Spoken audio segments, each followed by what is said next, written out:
Olá pessoal, bem-vindo e bem-vinda ao canal Amu Invest. FATN11, vale a pena? Venha saber.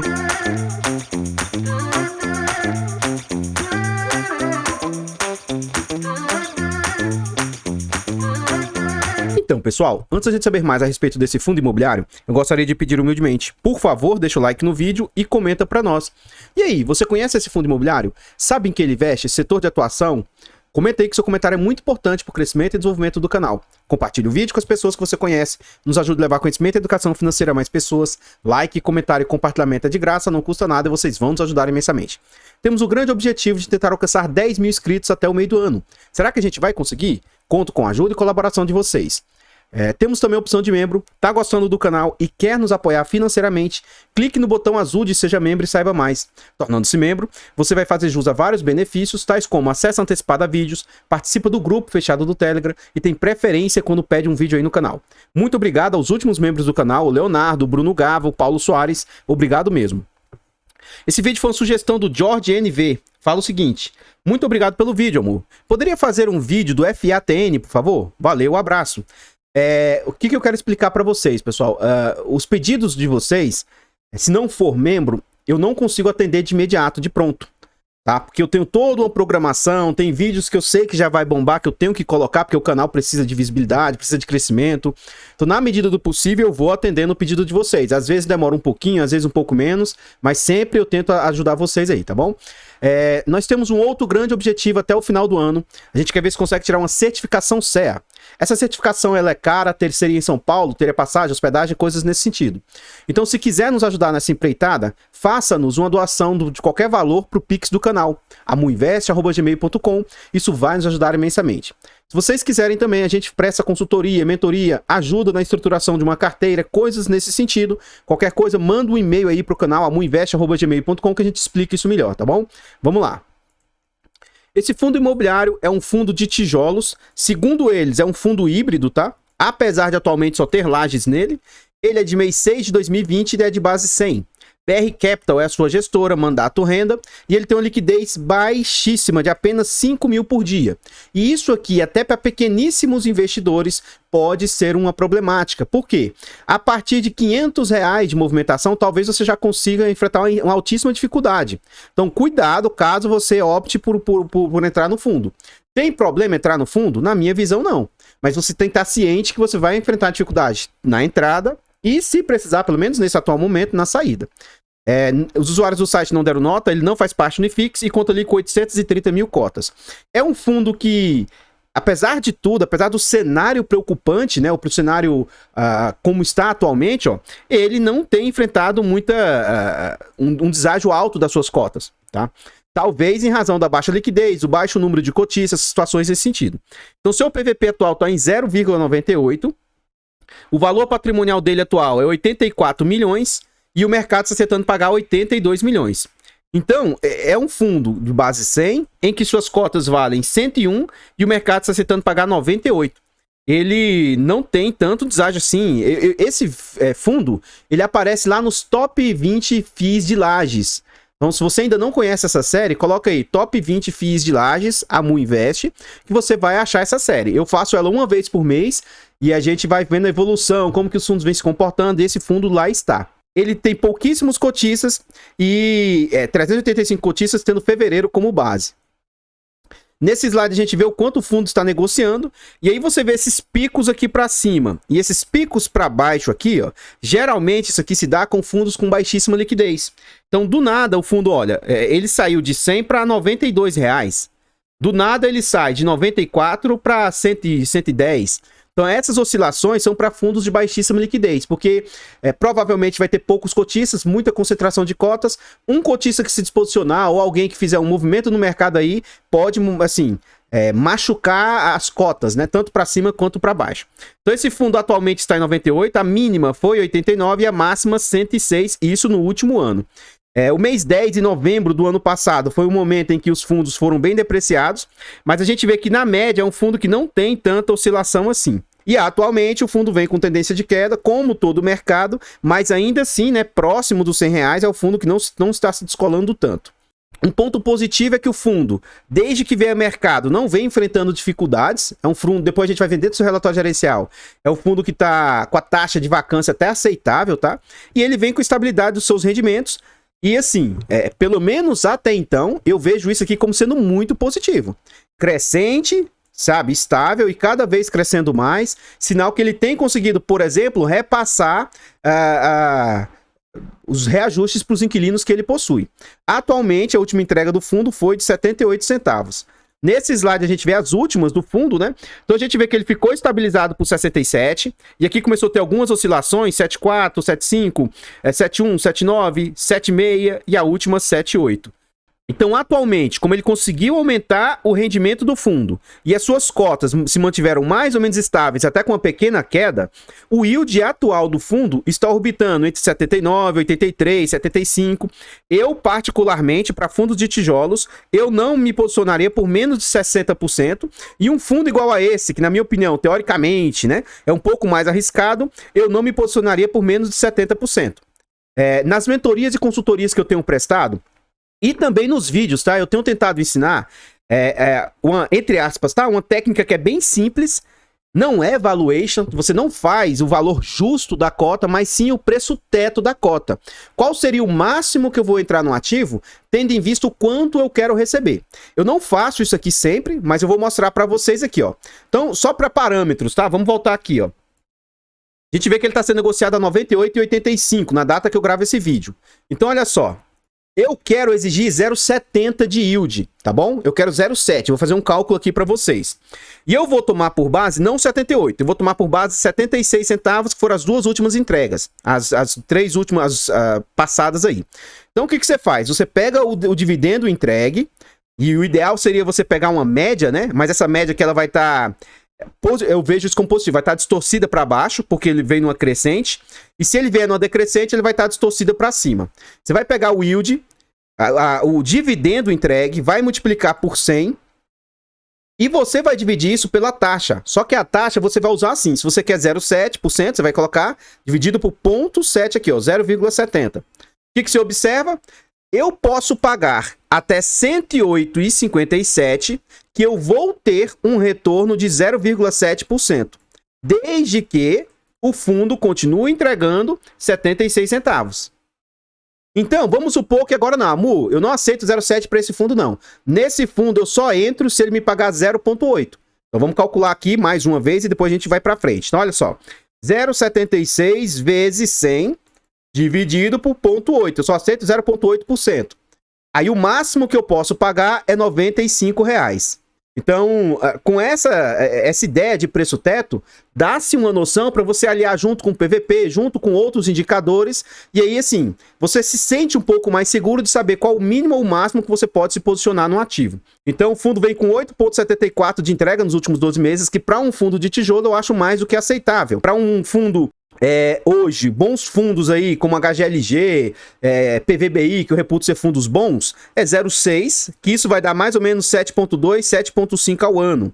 E para fundos, assim, mais fora do padrão, no mínimo 0,7, isso aqui vai dar mais ou menos essa ideia aqui, ó. Entre 8,4, 8,5, 8,7, mais ou menos aqui. Então, eu reputo ser um yield aceitável, sim. Já falei os pontos negativos lá atrás, né? De baixíssima liquidez, pouquíssimos cotistas, e isso influencia. Aqui a gente vê que são poucas pessoas físicas, tá? Que estão concentradas nesse ativo. Pessoas com bala, né? Com capital. O FPNG, que eu nunca ouvi falar, possui quase 6% de cotas. VGHF tem uma posição aqui, ó, de 3,49 e o CPFF mais 2,65. Então, em tese, todo o restante está na mão ali de poucas pessoas, 300 e poucas pessoas. Aqui a gente já está dentro do relatório gerencial, é um relatório curto, eu particularmente não gosto muito dos relatórios da RB, é um relatório bem curtinho, tem 8 páginas, aí sempre tem aquela história, você diminui uma, diminui mais algumas outras, são pelo menos 5 páginas ali que vai ter dentro do relatório deles. Então olha só, aí é o nome do FII, ó. O FII Athena, FATN, é um fundo de investimento imobiliário focado na aquisição e geração de renda a partir de locação de lajes. Então, uma das características desse fundo é que ele não compra um prédio inteiro. Dentro de um prédio, ele vai lá, vamos supor que o prédio tenha Eu vou chamar de andar como se fosse uma laje inteira, tá? Vamos supor que o prédio tem 12 andares. Aí ele vai lá nesse prédio e compra 3 andares, 3 lajes, 4 lajes, coisas nesse sentido. Continuando, ele fala, lajes corporativas, entrega aos inquilinos no conceito plug and play. Já já a gente vai ver as fotos. O que é isso, Amu? Plug and play. Significa o seguinte, teoricamente, você aluga ou por dia, ou por situações mais ou menos nesse sentido, por meses, por semanas, e você não precisa nada, já tá tudo pronto. Você só chega, teoricamente, com o seu notebook e conecta. Os materiais de escritório, toda a cadeira, mesa, já tá toda a estrutura, entre aspas, montada, tá? E é plug and play conforme as demandas. Com contratos atípicos, build and suit, dos quais não há revisional e os prazos e multas são acima do convencional de mercado. Ou seja, então eles alugam não por dia, por semana, igual eu falei. A pessoa tem que contratar ali um período mínimo, tá? E é atípico, ou seja, tem um prazo interessante para contratar esses imóveis aí, interessante. Nos quais não há revisional e os prazos de multas são acima do convencional. Em regiões consolidadas em São Paulo, contendo atualmente, eles têm 33 lajes em 20 edifícios diferentes. Isso me agrada muito porque diversificação de... querendo ou não, são 33 andares distintos que ele tem. E 20 edifícios. Então, fica na região do Vila Olímpia, Itaim Bibi, Faria Lima, Paulista. Realmente, Paulista e Faria Lima, que eu não conheço São Paulo, mas conheço um pouco melhor, né? São regiões bem... E acredito que essas outras duas também sejam, como eles estão falando aí, em regiões corporativas aí. Aqui a gente vê os comentários do gestor. Ele fala que o fundo distribuiu 76 centavos, então tá com um pouco de defasagem, como sempre, né? Normal. Referidas a fevereiro. Então ele tá com pouca defasagem, né? Que tem alguns relatórios que você vai ver, ainda tá falando de janeiro. Outros até em dezembro, então é complicado. E até janeiro de 2022, um dos conjuntos do fundo estava com diferimento de 50% do seu valor de locação. Isso aqui é que eles concedem um certo desconto durante um período, tá? Sendo que os valores descontados passarão a ser pagos com multa e juros a partir desse mês. Ou seja, ele fica um período sem pagar ou pagando menos, pagando 50% como ele disse, e depois dilui tudo que ficou para trás nas parcelas para frente. E aí, como ele disse, com multa e juros.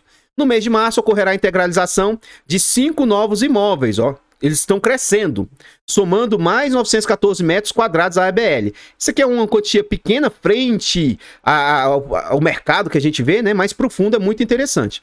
Segundo ele, com essas novas integralizações, espera-se que o resultado distribuído pelo fundo passe a ser 80 centavos por cota, em renda plena, né? Depois que, teoricamente, é alocar tudo. Durante o mês de março, a administradora está concluindo as últimas subscrições da oferta 476 em curso, que será encerrada ainda dentro do mês de março. Então eles fizeram subscrição, eu provavelmente não fiquei sabendo, né? Vamos continuando aqui. A tese do fundo tem se comprovado promissora pelo aumento de locatários na busca de imóveis no conceito plug and play sob medida, com contratos atípicos que aumentam a estabilidade do fluxo de renda, visto que, além das multas rescisórias expressivas no caso de possível saída de inquilino, a pipeline garante agilidade no processo de realocação dos imóveis. É uma tese bem interessante que até então você não vê falar nos outros ativos que a gente vê no mercado. A partir da integralização de novos imóveis para atender esse pipeline, acelera-se o objetivo estratégico de aumentar o patrimônio líquido do fundo, contribuindo para uma futura chamada de capital numa instrução 400 e, consequentemente, colaborando para a valorização e liquidez das cotas. Entendemos que o middle market, lajes entre 200 e 600 metros, tende a se fortalecer ainda mais no curto e médio prazo, andando na contramão dos investimentos dos grandes FIIs de lajes corporativas. E nesse ponto eu concordo muito.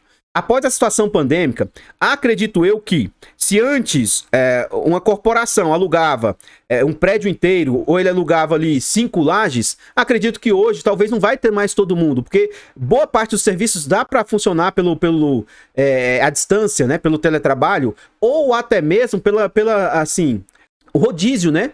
Então, se antes ele precisava de 5, ele vai precisar de 2. Se antes ele ocupava um espaço todo desse, daqui a pouco ele vai ocupar menos.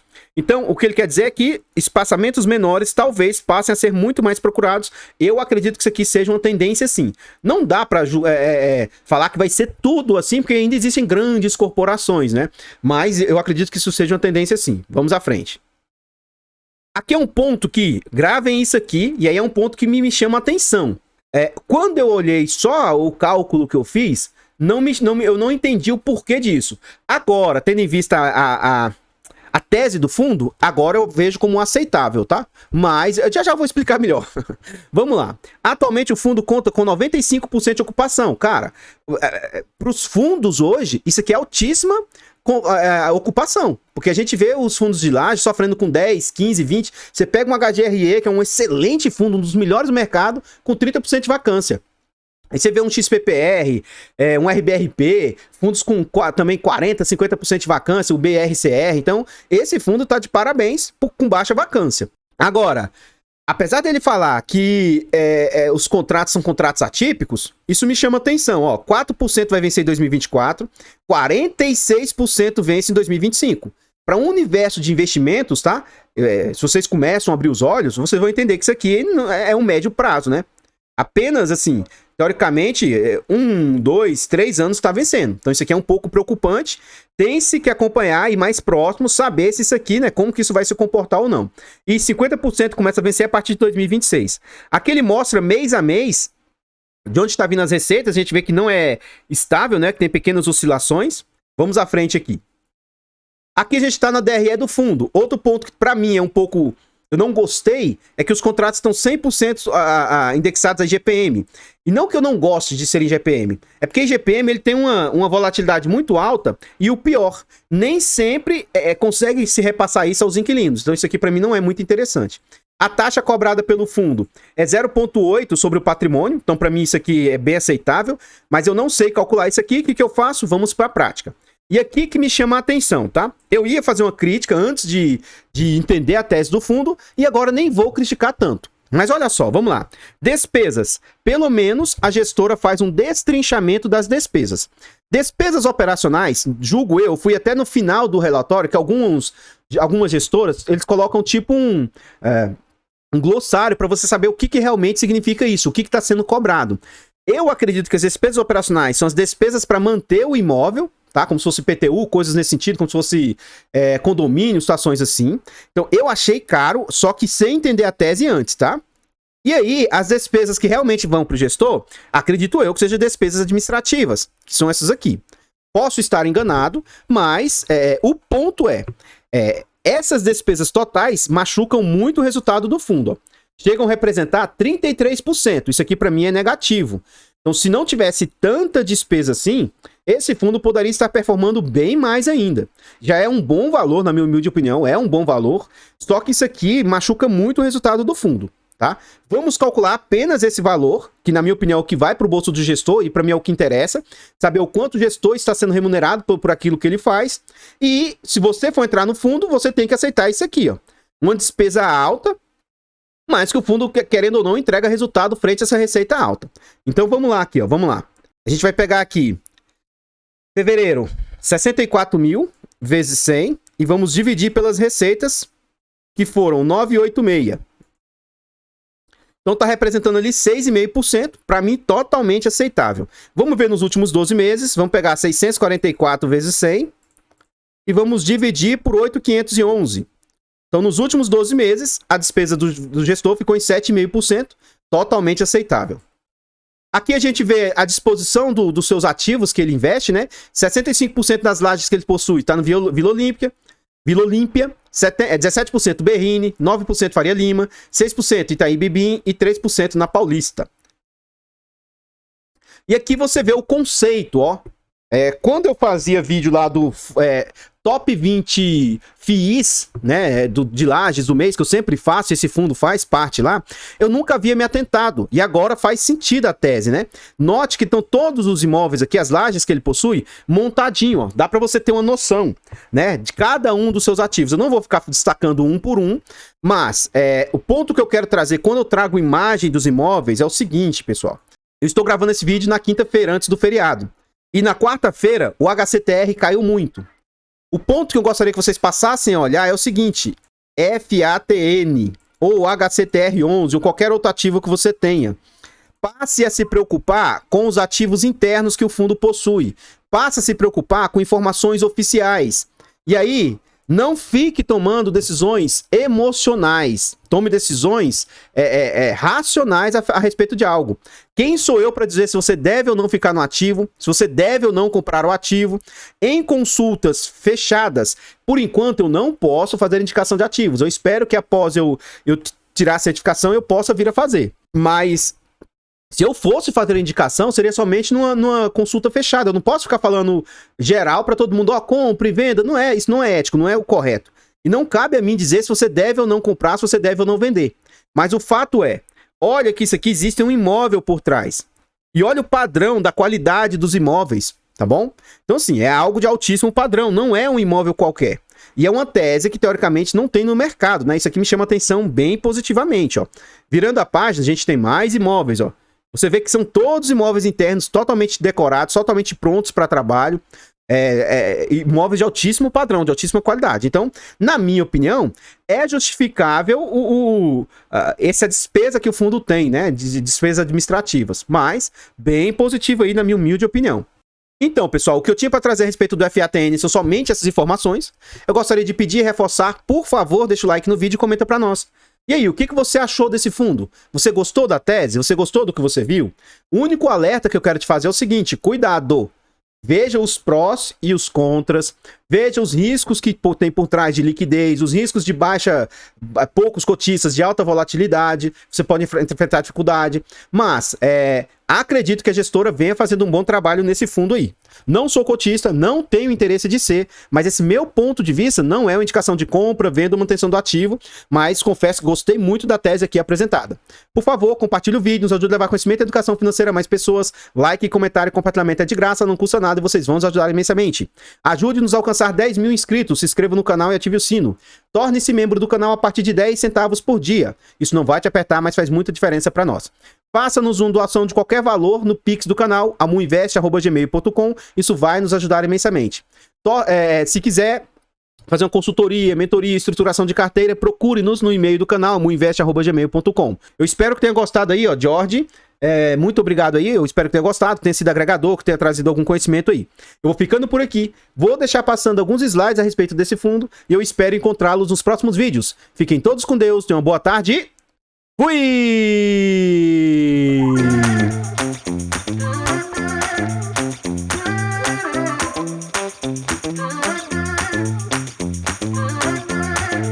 Artlist.io.